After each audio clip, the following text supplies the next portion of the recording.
नमस्कार दर्शक बंधु। आज गोटे बेंगल गोटे नुआ नियम बाहर अपराजिता एवं शिशु कल्याण बिल जोटा कि ममता बानर्जी बिल पास करचंती एवं याकू बीजेपी समर्थन करचंती। दोषी को जी रेप कर मर्डर कर 10 दिन भितर फांसी दंड दिज्व बोली आज ममता बानर्जी बिल पास करचंती। याकू बीजेपी समर्थन करचंती एवं सबुआड़ू यार स्वागत जनाई।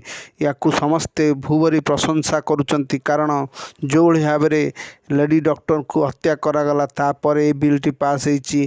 तेणु ममता सरकार जो काठगड़ारे थिला ताकू एबे से बिल माध्यम पूरा पुण्यछेद पकई देचंती एवं समस्त एक खुशीर खबर एवं खुशीर लहरी खेली जाइची। तेणु आगामी दिन में यह सारा राज्य रे हो, सारा भारत वर्षर समस्त राज्य हो, यह आम आशा करूँ एवं सरकार को जनइबू यही जो नियमटी है सारा भारत वर्ष रे या लागू हो। कारण एमती हेले अपराध निश्चिंत भाव में कमिब एतिले संदेह नहीं। एथिपाई ममता बानर्जी को आम बहुत बहुत शुभेच्छा दौचु कारण सी एभली बिल आनिचंती जे कि 10 दिन भितर दोषी को दंड मिलिबो। आ सबुठु बड़ कथा है को बीजेपी समर्थन करिछि। आ यह बहुत बड़ कथा। ब्यूरो रिपोर्ट उत्तम न्यूज।